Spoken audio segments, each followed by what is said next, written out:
going to share.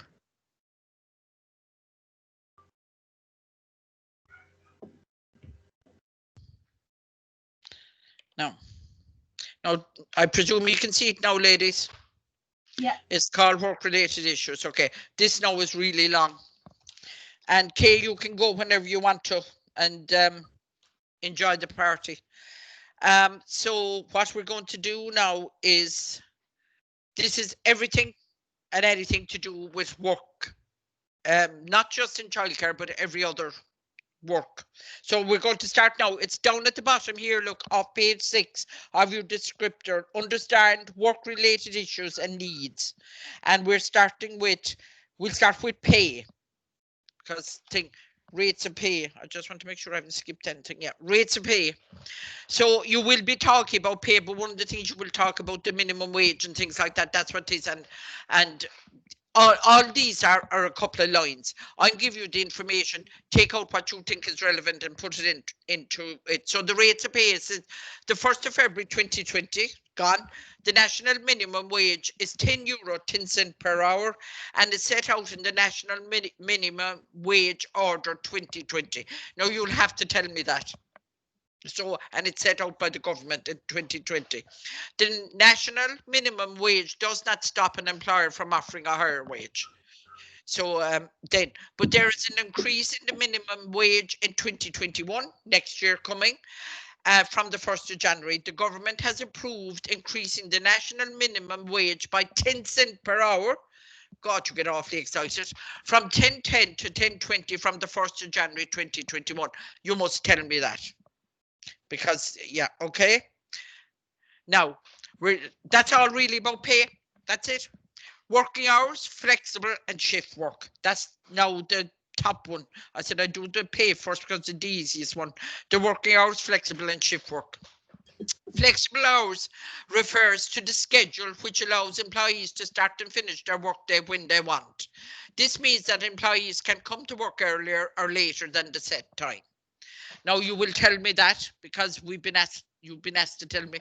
Shift work is work that takes place on a schedule outside the usual 9 to 5 day. It can involve evening or night shifts, early morning shifts and rotating shifts.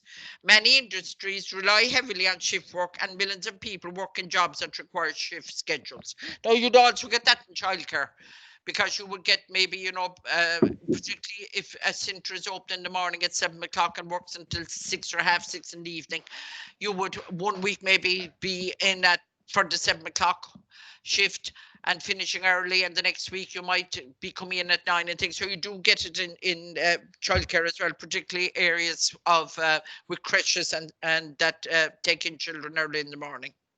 So the hours of work. The working week, the maximum working hours for most employees are set out in the Organisation of Working Time Act 1997.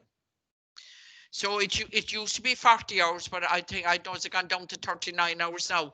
You can look up the Working Act of 1997 to tell you how many hours an employee, the most a person can work. After that, then it's overtime. Rest periods and work breaks. Employees are entitled to breaks during work and rest between periods of working time. For every 6 hours you work, you're supposed to get 30 minutes. Now, what a lot of people would get 30 minutes and maybe a coffee break in the morning, or maybe 2 coffee breaks in one in the afternoon. Working schedule of employees are always written into the employee's contract. That has to be part of a contract. So working time records. This document describes employers' legal duty to keep detailed records of employees' starting and finishing times, the number of hours worked by employees, and any leave taken by employees. You'd see some place where they clock in and clock out. Well, what we've signing, I don't know what other centres do, but we've a signing in and signing out, and what time you take your lunch break. Because if inspectors come in, which they do come, I have never had one, they come in to check. I think they've something to do with the work. I think it's the Department of Labour, and just check that the employees are being treated properly. So pay, we're back to pay again. The hours set out in any document such as contract of employment, collective agreement, or statement of terms of employment provided in Terms of Employment Information Act 1994. The working hours include overtime, So we're mixing now pay and hours, overtime, travel time, where this is part of the job. Now, if you're traveling for work, now this wouldn't, well, maybe if you're in Dublin and you're working for one of the big childcare centres and, you know, like Giraffe and a few other ones like that, they have centres all over the place. But if you were based, we'll say, in North City, Dublin, they want you to go down to Dundrum, which is at the other end of the city, then you are entitled to travel time. Because if your base is, we'll say, in one place, but you have to travel to another place, you are entitled to be paid travel time. Time spent on training authorised by the employer during normal working hours. So you're also entitled to be paid if you're training during normal working hours. Working hours do not include time spent on standby other than at the workplace. Now, I don't know anyone that'd be on standby at a workplace. Like, what would you be waiting for?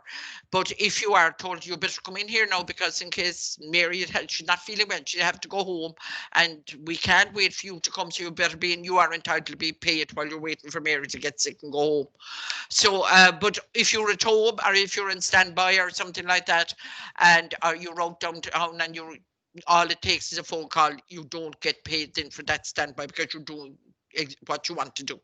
Leave, layoff, strike, or after payment in lieu of notice. You are not entitled to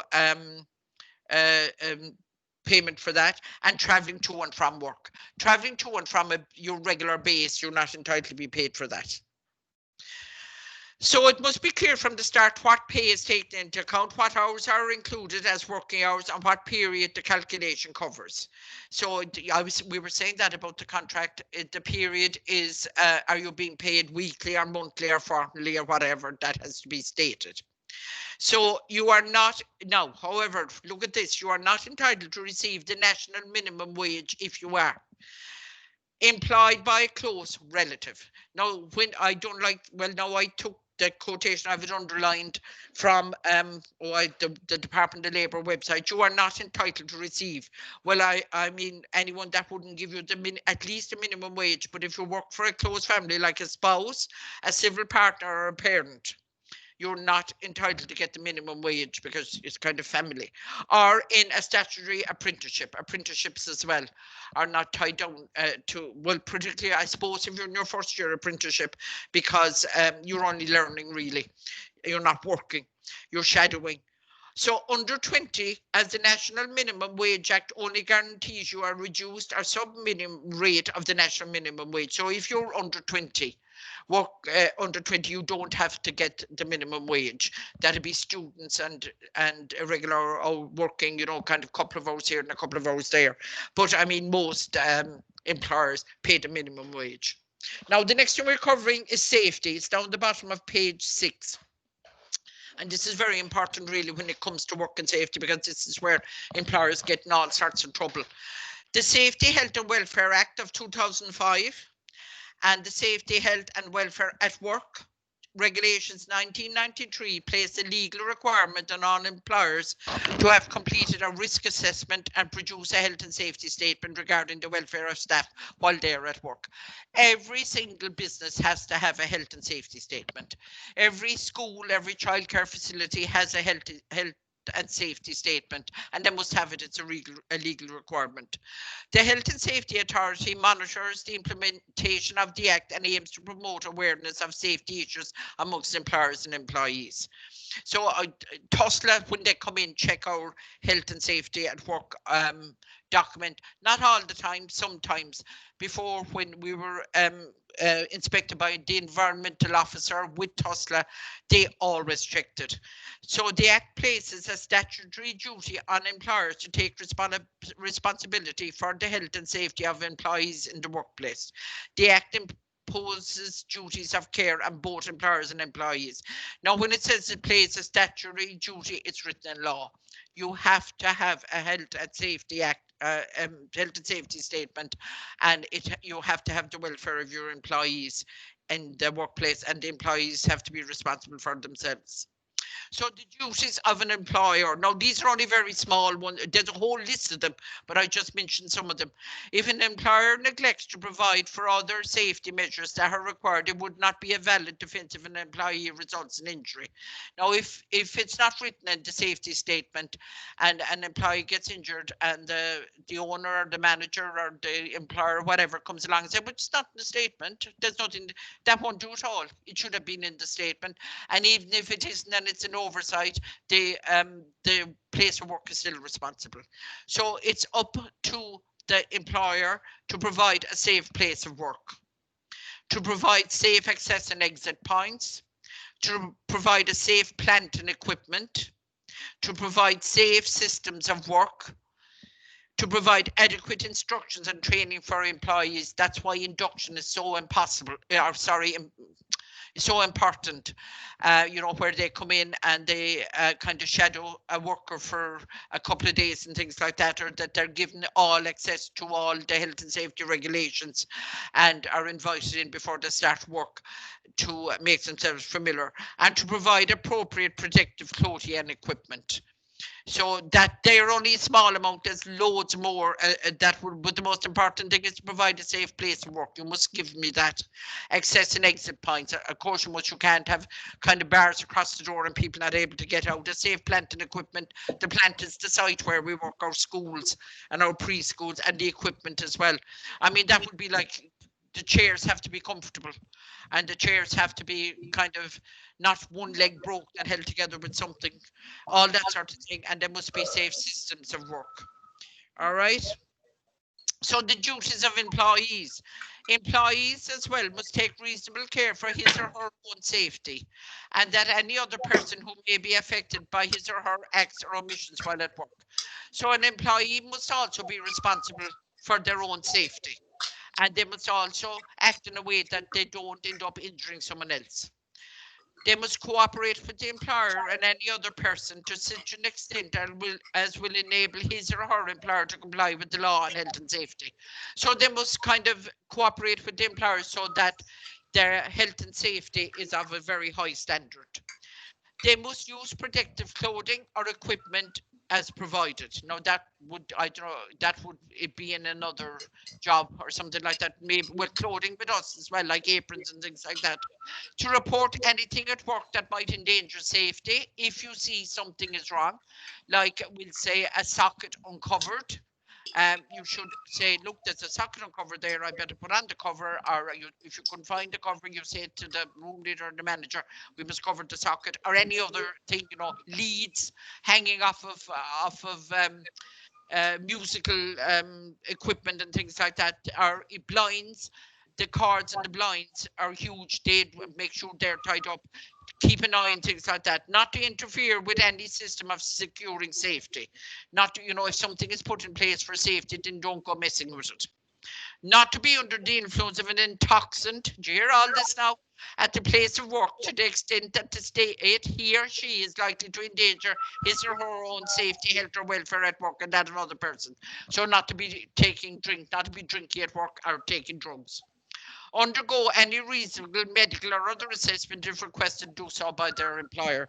So if it's a thing and you have a bad back and you're saying, well, I can't do this, my back is very bad, and the employer has a right to say, look, I would like you to be examined by my doctor and things, and the employer pays for it. So that would be it. So there would be just some of the things the employees would be responsible for. There's another big list as well. So under Section 20 of the Health, Safety and Welfare at Work Act, all employers, including the self-employed, must prepare a safety statement which identifies the risks and hazards of the workplace. That's another thing. The other thing was the health and safety to cover the employers. This is now where you look at all your risks around the place, starting at your front door and going all the way to your back entrance and looking out for any hazards that are there. That has to be in a public, displayed in a public place. We have it in the notice board in the hall. The safety statement must also outline how these dangers are to be eliminated, controlled or protected to ensure that there is a safer working environment. So you identify the risk or the danger, but say how you're going to make it safe or how you're going to eliminate it. Like if there's stairs, oh, there's stairs right as the children come in, that's a danger. How are you going to eliminate it? You're going to put a gate there. Or if there is, oh, the key is down low in the lock, or the lock is down low where the key has to be, how are you going to eliminate it? Well, you lock the door and you hang the key up high. The mat or something like that, there's a mat in the hall, either remove the mat or put some sort of sticker under it that will adhere to the material, or get a mat that's non-slip, that sort of thing. And then you look right through your school or your wherever your place of work, and right out to the farthest point that a child can go to, and you list it, and it has been a public area for people to look at. So the aim of a safety statement are to involve management up to the top level in a clear program of action, to stimulate action to ensure compliance with the statutory safety and health requirements. So to make sure, because it's statutory, it's by the law that it is generally a place of employment are compliant. To identify hazards and to prioritize remedial action which is based on risk or injury to exposed persons. So this is to look for anything that's wrong and to minimize it so that people don't get injured. So to ensure safety measures are kept in place and monitored on a regular basis, so that you regularly check that the gate is closed, that the key is up high, that the mat has been taken out of the way, that the back gate is closed, that the children hold on to the rail when they're walking down steps, things like that. To identify and assign clear responsibilities in relation to safety and health issues. A lot of employers would make employees, particularly in a big workforce, they might put one or two people responsible for their health and safety. To ensure systematic follow-up of issues when identified. If an employee brings it to the attention of an employer that there's a problem with health and safety, the employer has to deal with it quickly. To ensure that resources are assigned to safety and health issues, make sure that money is available or whatever is needed are available to rectify it, and to assist in gaining commitment from all persons in the workforce. Everyone in a workplace should be aware of their health and safety statement, and from the employee's point of view, and the health and safety statement from the plant point of view, the school itself. So new issues and hazards can emerge over time. Therefore, the register provider must ensure that all aspects of their service are reviewed and assessed to ensure the safety of all children, staff and visitors attending. So that's why every single year we look over all our policies and procedures, and particularly our health and safety, and we adjust it accordingly, because things change over the year. You know, things get frayed and things get broken, and to make sure that they're replaced. Now, health and safety leave. This is important. During health and safety leave, employers must pay employees their normal wages for the first 3 weeks, after which health and safety benefit may be paid. Time spent on health and safety is treated as though the employee has been in employment with all. So it's as if they were never out of work. That health and safety leave would be obviously if you got injured at work and you fell and you broke your leg and you couldn't work, or you broke your hand, or God forbid anything more serious, and you're paid for the first 3 weeks, and then but while you're out, it's treated as if you were the 3 weeks at work. Employers should carry out risk. These are pregnant employees now, ladies. If you have an employee who's pregnant, employers should carry out risk assessments in relation to pregnant employees. If there is any risk to an employee's pregnancy, if there is, for example, we hear there's an outbreak of rubella, or like we have at the moment, chickenpox in the setting, the school or the setting should be, the employee should be deployed to another area, maybe keep them away from the children and let them do the admin part of it, the bookwork. If this is not possible, the employee should be given health and safety leave. They can then leave. You keep saying, look, I can't put you anywhere else or anything. you better take whatever the next 2 weeks off or something, and they're paid during that time. After returning to work, any risk to the employee should have been removed because now that's after, this is after they have had the baby, because of the recent birth or because she's breastfeeding. If an employee wants to breastfeed their child, and I think there has to be a place set aside for them. Now that's fine if there is some way they can bring the baby into them, but maybe if she's close by or something like that, the baby could be brought in to have she be fed. You must make that facility available. If this cannot be done, alternate work should be found in the setting. If this is not possible, she may be given leave. Now, this would not be health and safety leave. You know? So the right to health and safety leave from employment is set out under Section 18 of the Maternity Protection Act 1994. So there is special section given to pregnant employees and employees after giving birth, and it's under the Section 18 of the Maternity Protection Act 1994. Now we're down. Next page is top of page 7. I skipped a bit about job stressors and challenges. We do dress code. What you wear as a worker depends on the school you're in. You know, what if the school have a uniform, you wear the uniform. If they don't, well, you obviously dress appropriately. For most part, dress in schools is casual. Clothes, well, in childcare settings, well, in schools as well, I suppose. Clothes are always getting destroyed with paint, especially with younger children. Yogurt's thrown over us at lunchtime. Milk goes flying. All sorts of food end up on us. And it does. You'll be destroyed. And due to COVID-19, we're constantly bringing them in and out of the classroom. You know, we have them out for the outside breaks and things like that. And you wouldn't be expected to wear your Sunday best come in, or you wouldn't be expected to wear anything else because we're in and out the whole time with them, and you're outside playing with sand, or you're playing chase around with them and things. That's your clothes.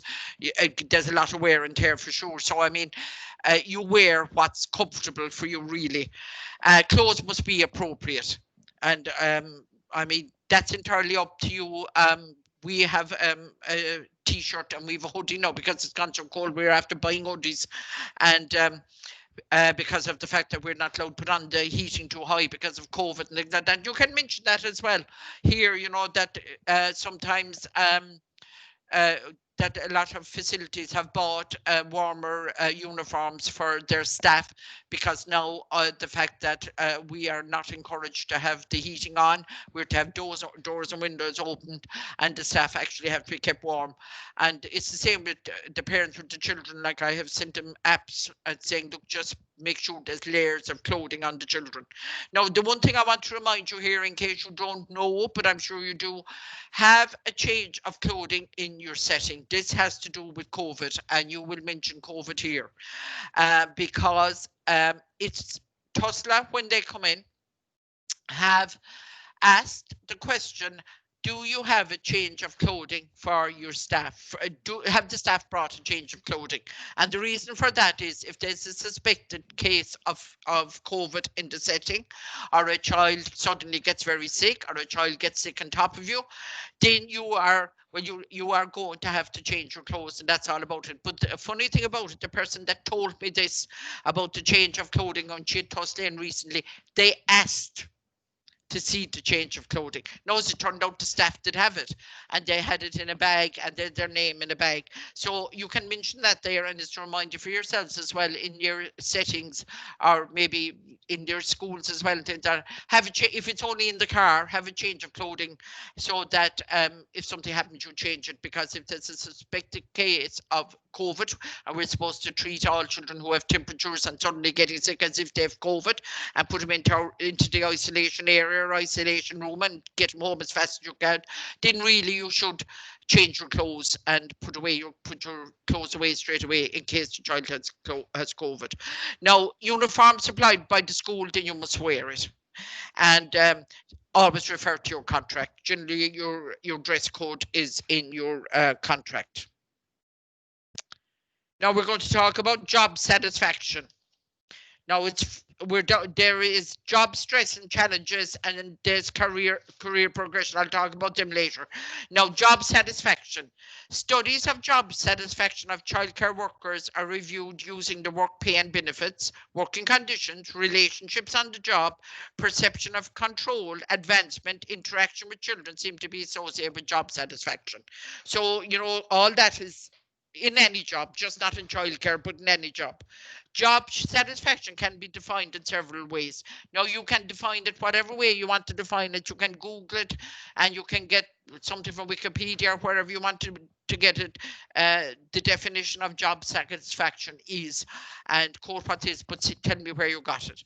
It is a feeling of fulfillment or pleasure associated with one's work. It is also an attitude about various facets of a job, such as working conditions, supervision, and decision making. Job satisfaction and job competence are interrelated. In other words, people who are satisfied with their jobs tend to perform better. They also tend to stay longer at their places of employment. Job satisfaction is extremely important in child and youth care work because children and families need competent, enthusiastic workers on whom they can trust. And that is true. You know, if you're very unhappy in your job and the thing, and you are looking after children or families who are vulnerable, well, then you're not much use to the families really, because, you know, if you don't have job satisfaction, you don't have a whole pile of interest. When asked about their greatest sources of satisfaction, workers recall special moments with children, the insight they gain about themselves, and the increasing sense of purpose they acquire from helping others out. Satisfaction for most workers is found in the daily interactions and connections such as those described above. And that is true. Our greatest job satisfaction is with the children. You know, we were even saying here this evening, you know, we have one little one and she's hilarious, like, but she'd make your day in the evening because with things she comes up with. She's 4, but she's like 14-year-old with her sayings. So that would be job satisfaction. So just pick bits and pieces out of that and give it to me. Stress and challenges. We have done this already, and you did the SNA module and look under stress management.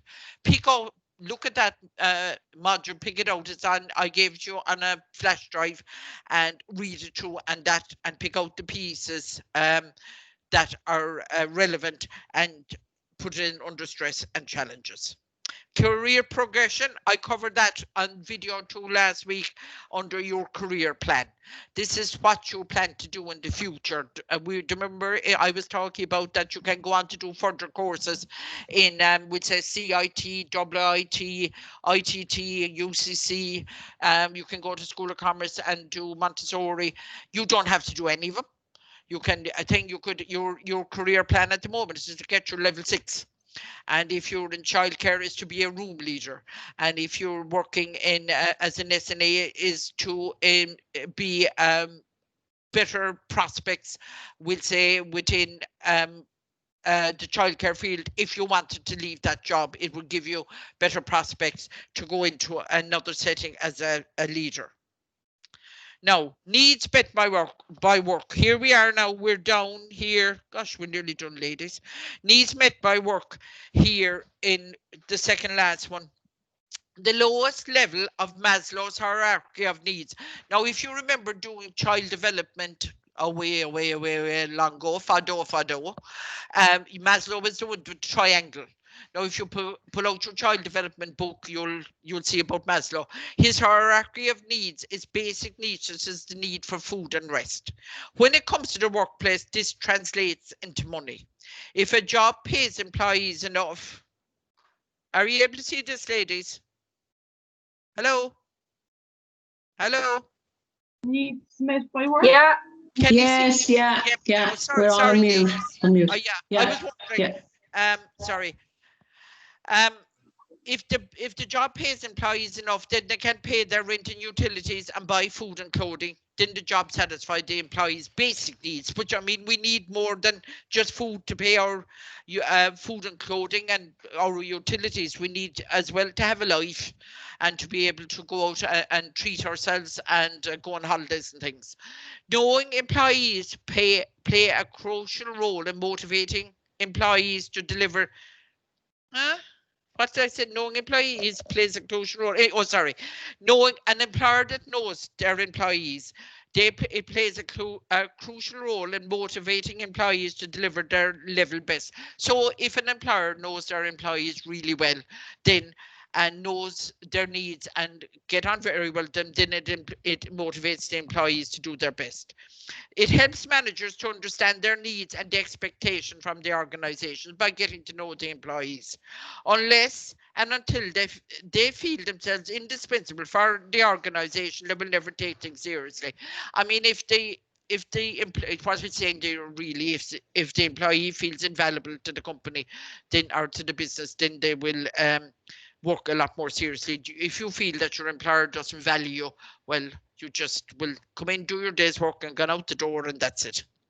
Needs met by work. Now, this fella calling David McClelland theory of needs. There are three main needs or motivating factors that drive people: achievement, work, and affiliation.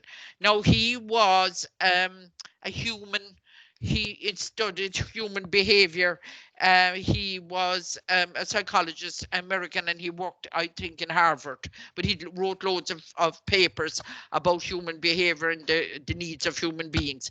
So one of the three things he said we needed most for to be met by work is achievement, to feel that we can achieve things, and power, to have the power to go and do things, that you are given the power by the employer to off you go and you do things, and affiliation, that they feel that they are kind of affiliated to the company, that they feel worthwhile to the company, that they're appreciated by the company. So they will, and that is true.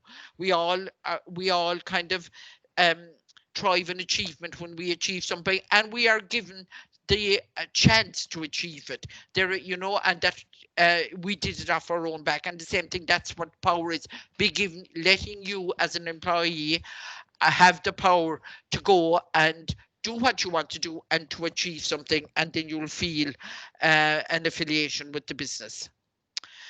So people who are driven by needs for achievement want to succeed and excel in the workplace. They have very high standards. They tend to set challenging goals for themselves.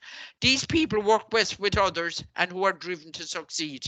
If they perceive others as slacking off, it is very frustrating for them. So that if a person is a high achiever in the workplace and wants to go up along the steps of the ladder and things like that, they work best with people who are of the same frame of mind. And I mean, if someone isn't pulling their weight, well, they're not appreciated by the achiever. If you work with someone who has a high need for achievement, that is, think about the person who stays late, goes the extra mile to get the job done, and you are having a hard time connecting with that person, take time to recognize their contribution. This now would, if you're an employee working with another employee, just you mightn't have the same force kind of drive as the other employee, but just recognize that they have and you haven't. While people who have a need for achievement find the accomplishment of the task and formal promotion to be rewarding, they also need praise and recognition. Also, they are sometimes taken for granted by others because they're such hard workers. So if someone does a good job, they should be told you did a good job and be appreciated. And if you were always very good at doing a job, then you'll be left doing a job, and that's simply it. So your job to meet your needs should be stimulating and challenging, able to learn new things and develop your skill set, achieve results, feel valued and a core part of the team, have opportunities to grow and progress within the company, and be part of a positive culture where contributions are appreciated. So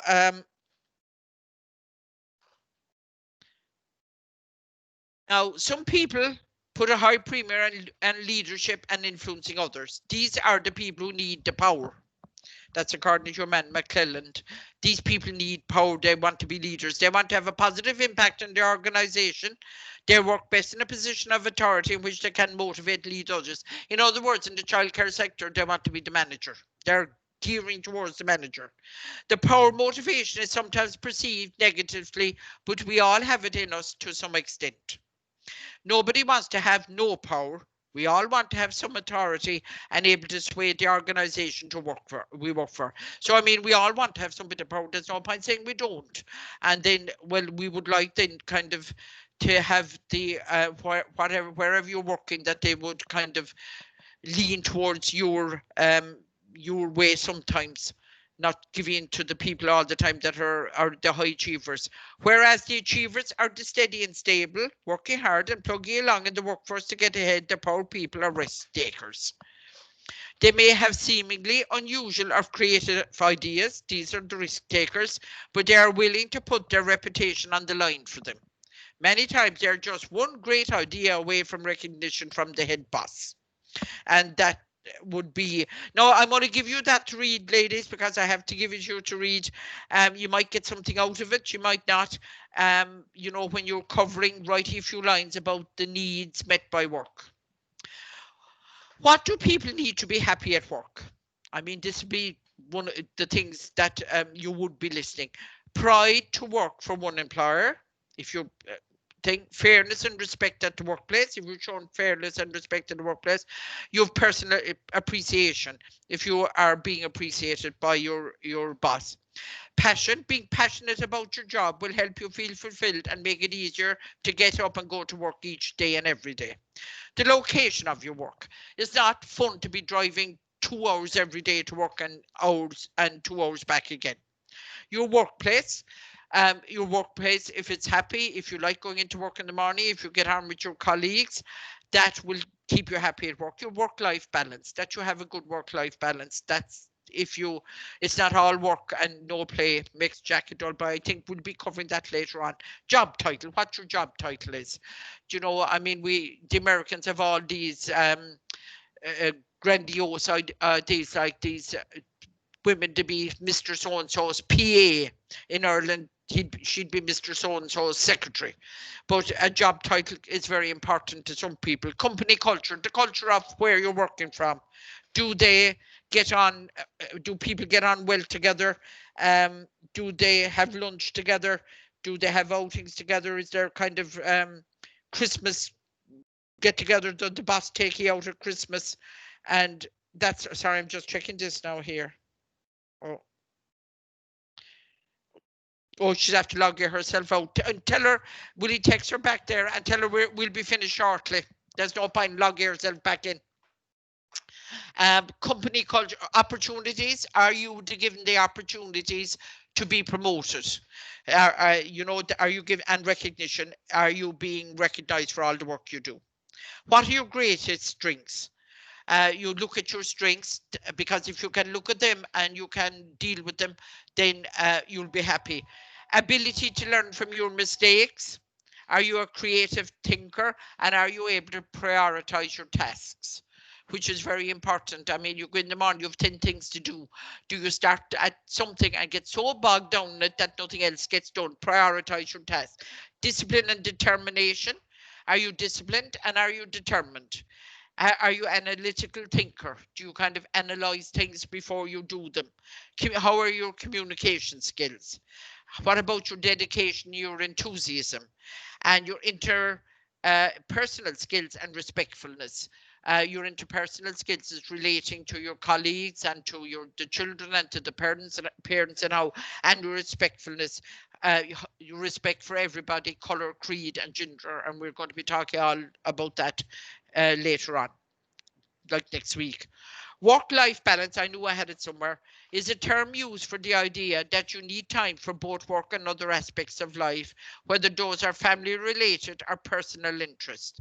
The saying goes that all work and no play makes Jack a dull boy. So here are some key ideas. Everything is not equally important. Do fewer things and do them well.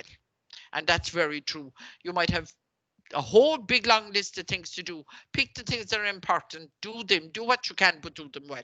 Decide what your values are and which ones takes precedence. Do the things that get disproportionate results. Do the things that kind of, I don't know how I find that hard to put into words. Do the things that are kind of cause problems but need to be done. Kind of get them out of the way first. Focus on the things only you can do and do the important things which must be done now. So play to your strengths. Don't try and be all things to all people. Prioritize your time. Know your peaks and your troughs. Know what you're good and you know what you're weak at. Know your good time of the day. Oh, geez, I'm a dinger now in the morning and I'll get all done at 3 o'clock in the afternoon. No, I'm not great, so I better get the important things done in the morning. Plot some personal time. Think about some personal time outside work hours. Have set work hours and stick to them. That is if you can. You know, but if you're on shift work and things like that, like if you were supposed to be finished at 3:45 in the evening, and try and be finished at 3:45 or 3:50 really by the time the last child has gone out. Don't get into the habit of staying until 4:30 in the evening because, oh, I'll write that up, but you could write it up in the morning in 2 minutes while the children take off their coats. Get into the habit of leaving kind of when you should leave. Find time for your finances. Look at your finances and sit down and go through them because there's nothing worse than worrying about money. Manage your time long term. Look at your long-term goals. Look at, well, this time, well, maybe at Christmas, we might get as far as Christmas or if we get out of lockdown. What are you going to do at Christmas? Plan ahead, because sometimes planning what you're going to do is more fun than actually doing it. And make your workspace work for you. You know, kind of when you are working around with the children, do what suits you. If there's an activity to be done with the children, you design the activity that you want to do with the children and something you enjoy doing it, because if you enjoy doing it, the children will enjoy doing it.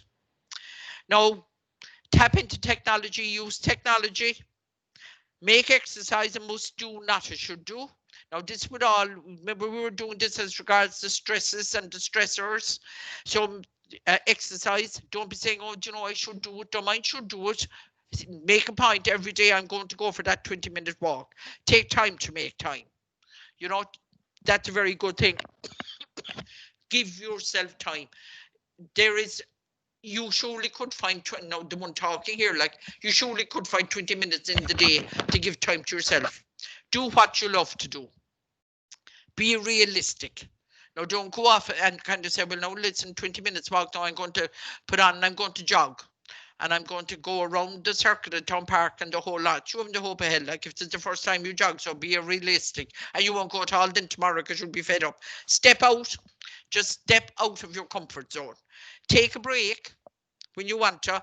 That doesn't work except at break time.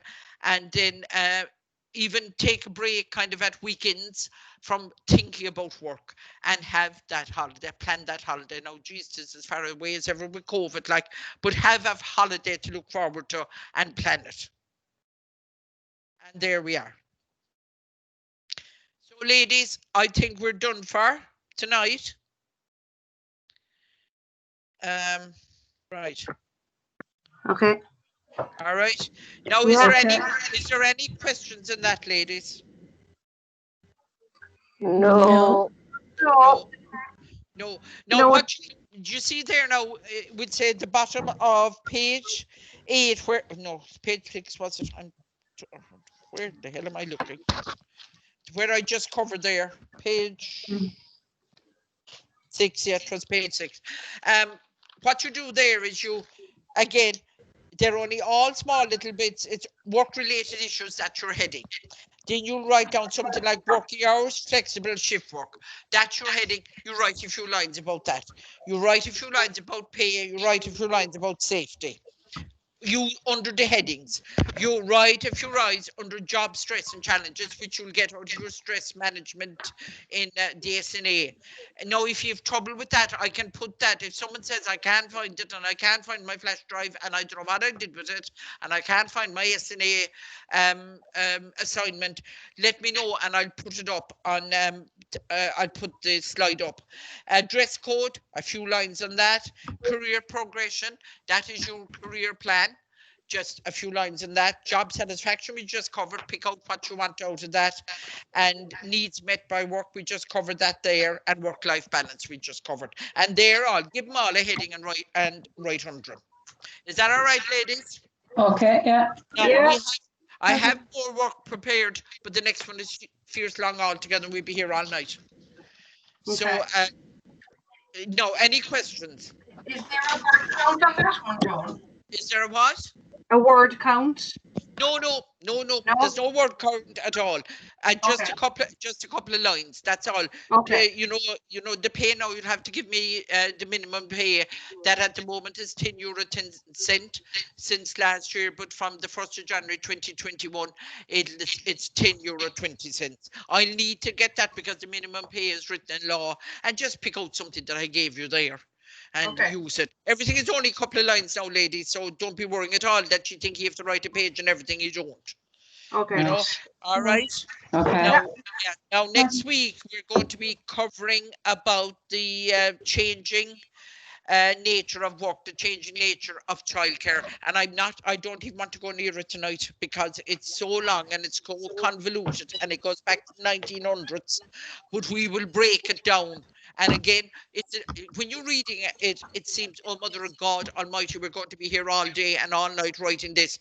It's not. It's just we'll go through it and then I'll tell you what to write down. Okay, so always make sure, ladies, that you have a pen and paper by night, and you can even write on the descriptor if you want to. So we'll cover that. We're covering employment and unemployment, employability skills, globalization and career management. We're covering that. Okay. All right, the next night. So before we go, so I'm going to book the park for the 24th. Okay. Does everyone know where the park is? Yeah. Yeah, great. It's lovely down there. All right, ladies. Okay. I shall let you go. Sorry now about the beep, but you know, I think we didn't do too bad at all. No, All right. no. All right. Thanks very much. Any questions you have, text me or email me, and I'll try and get back to you. All right. Okay. Now I this recorded, so it'll be Saturday, I suppose, before I'll put it on YouTube again. All right. Okay. But in the meantime, Yeah. I'll send you the PowerPoints. All right. Okay. Okay. Okay. Thank you. Okay. Enjoy. Bye. Have a good weekend. Bye bye. Okay. Thank you. Thanks. Okay. Bye bye.